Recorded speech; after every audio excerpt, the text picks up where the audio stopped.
এফালৰ পৰা টকলা হৈছে সেউজীয়া মাজুলী। প্ৰাকৃতিক সম্পদৰে ভৰপূৰ মাজুলীত শেহতীয়াকৈ উন্নয়নৰ স্বাৰ্থত 1000 জোপা ভিন্ন প্ৰজাতিৰ বৃহৎ আকাৰৰ থলুৱা গছ বন বিভাগে কাটিবলৈ আৰম্ভ কৰা কাৰ্যই শোকাহত কৰি তুলিছে প্ৰকৃতি প্ৰেমিক। ৰাষ্ট্ৰীয় ঘাইপথ নিৰ্মাণৰ বাবে এফালৰ পৰা তহিলং কৰিছে মাজুলীৰ প্ৰকাণ্ড বৃক্ষ।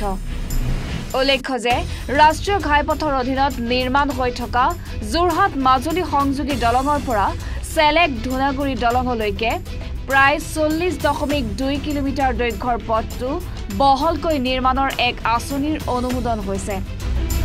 3,80,00,000 কোটি টকাৰে নিৰ্মাণ হ'ব লগা পথটো নিৰ্মাণৰ প্ৰাৰম্ভিক কাম-কাজসমূহ আৰম্ভ হৈছে। নিৰ্মাণ আৰম্ভ হোৱা ৰাষ্ট্ৰীয় ঘাইপথ চোৱাৰ দুই কাষে নানা প্ৰজাতিৰ হাজাৰ থলুৱা গছেৰে ভৰপূৰ। প্ৰায় 20-30 বছৰীয়া গছবোৰত বছৰৰ 12টা মাহেই ভিন্ন প্ৰজাতিৰ স্থানীয় আৰু পৰিভ্ৰমী পক্ষীয়ে বাহৰ পাতে। আনহাতে গছবোৰে সমগ্ৰ পথছোৱা যি এক নৈসৰ্গিক শোভাবৰ্ধন কৰি আছে, সেই প্ৰাকৃতিক সৌন্দৰ্যই দেশী বিদেশী পৰ্যটকক আকৰ্ষণ কৰি আহিছে। বৰ্তমান উক্ত পথটো নিৰ্মাণৰ স্বাৰ্থতেই প্ৰায় 1000 জোপা সৰু ডাঙৰ গছ কাটিছে বন বিভাগে। ইতিমধ্যে নামনি মাজুলী অংশত গছ কাটি তহিলং কৰিলে। বৰ্তমান মধ্য মাজুলীত গছ কাটিছে বন বিভাগে।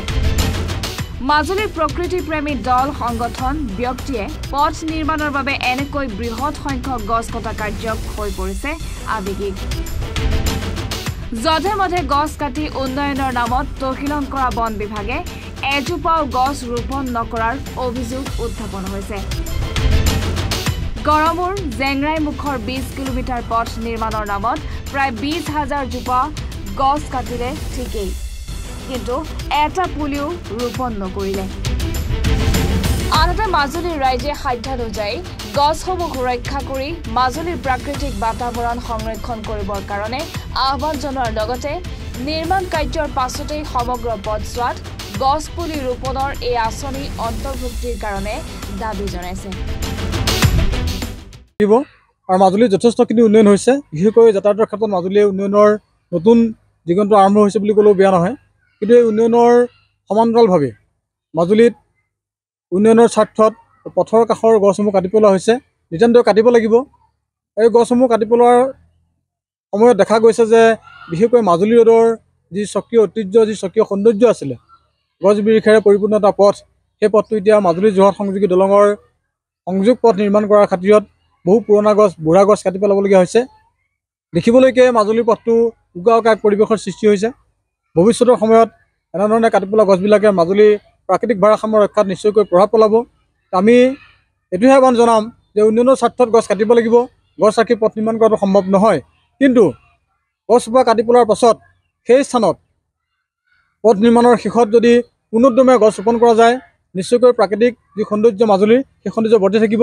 কিন্তু বিগত সময়ত বহু পথত দেখা গৈছে যে গছসমূহ এনেদৰে কাটি পেলোৱা হয়, পথ নিৰ্মাণ কৰা হয়, কিন্তু পথ নিৰ্মাণৰ পাছত যেনেধৰণে তাত পুলি ৰোপণ কৰি সেই প্ৰাকৃতিক সৌন্দৰ্য ঘূৰাই আনিবৰ কাৰণে যি চেষ্টা কৰিব লাগে, সেই চেষ্টা বা কাৰ্যসূচী গ্ৰহণ কৰা দেখা হোৱা নাই।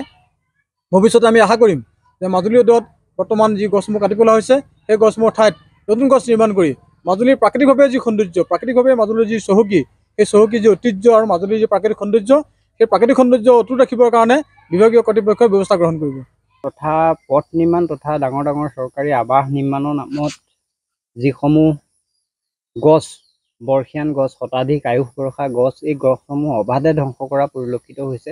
তাৰ বিপৰীতে কিন্তু আমি দেখা পাইছোঁ যে চৰকাৰ তথা বন বিভাগৰ যি দীৰ্ঘম্যাদী আঁচনি থাকিব লাগে, যিহেতু বহু বৰ্ষীয়ান গছ যিসমূহে পৰিৱেশটো সন্তুলন কৰি ৰাখিছে, জনসাধাৰণক ছাঁ দি ৰাখিছে, সেই গছসমূহ ধ্বংস কৰি দিয়া হৈছে তাৎক্ষণিকভাৱে পথ নিৰ্মাণৰ নামত তথা আৱাস নিৰ্মাণৰ নামত।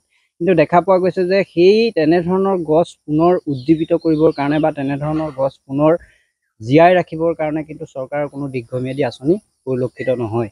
বিশেষকৈ ৰাষ্ট্ৰীয় ঘাইপথ নিৰ্মাণকে ধৰি অসমৰ যিসমূহ চৰকাৰী আৱাসগৃহ, সেই আৱাসগৃহসমূহ নিৰ্মাণৰ সমান্তৰালভাৱে মাজুলীৰ যি পথ নিৰ্মাণ, এই মাজুলীৰ পথ নিৰ্মাণৰ ক্ষেত্ৰতো বিভিন্ন ধৰণৰ গছ বন বিভাগ তথা চৰকাৰে ধ্বংস কৰা পৰিলক্ষিত হৈ আহিছে। তাৰ বিপৰীতে কিন্তু আমি আজিৰ তাৰিখলৈকে এই চৰকাৰে দীৰ্ঘম্যাদী আঁচনিয়ে গছ ৰোপণ কৰাৰ কোনো ব্যৱস্থা গ্ৰহণ কৰা পৰিলক্ষিত হোৱা নাই। যিহেতু বৰ্তমান সময়ত যি মাজুলী ৰোড, এই মাজুলী ৰোড নিৰ্মাণৰ নামত বিভিন্ন ধৰণৰ বৰ্ষীয়ান গছসমূহ ধ্বংস কৰা পৰিলক্ষিত হৈছে। তাৰ আগত বিগত বৰ্ষসমূহত গড়মূৰৰ পৰা জেঙেৰা সংযোগী যি পথ, সেই পথ নিৰ্মাণৰ নামত গছসমূহ ধ্বংস কৰা পৰিলক্ষিত হৈছিল। কিন্তু তাৰ বিপৰীতে আমি দেখা নাপালোঁ যে সেই গছসমূহ ধ্বংস কৰা হ'ল, পথৰ কাষৰ ধুনীয়া পৰিৱেশ দিব পৰা গছসমূহ ধ্বংস কৰা হ'ল। কিন্তু তাৰ বিপৰীতে তাৰ কাষত যে গছ ৰুব লাগে বা গছ ৰুই পেলাই প্ৰকৃতিটো সন্তুলন কৰি ৰাখিব লাগে, তাৰ কোনো ব্যৱস্থা বন বিভাগ তথা অসম চৰকাৰে গ্ৰহণ নকৰিলে।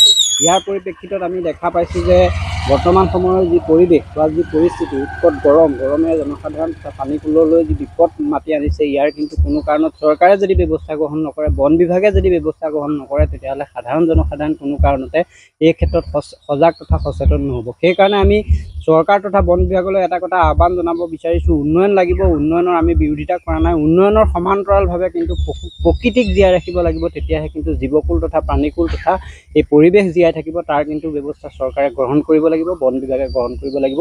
এই আহ্বান আমি চৰকাৰলৈ জনাইছোঁ। নামনি মাজুলীৰ পৰা মহানন্দ হাজৰিকাৰ ৰিপৰ্ট, এনি ভাৰত 24। ৰঙাপাৰাবাসীৰ বাবে সুখবৰ। আপুনিও যদি দুচকীয়া বাহন ল'ব বিচাৰিছে, তেন্তে এতিয়াৰে পৰা চিন্তাৰ কোনো প্ৰয়োজন নাই। আপুনিও আহিব পাৰে DBP এছ'চিয়েটলৈ, বাজাজ টু হুইলাৰ ডিলাৰ। আমাৰ ঠিকনা ৱাৰ্ড নং 8 ঠাকুৰবাৰী ৰোড, ডাকঘৰ, ৰঙাপাৰা, জিলা শোণিতপুৰ, অসম। আমাৰ যোগাযোগ নম্বৰ হৈছে 9435-707-133। আন এটি নম্বৰ হৈছে 97079672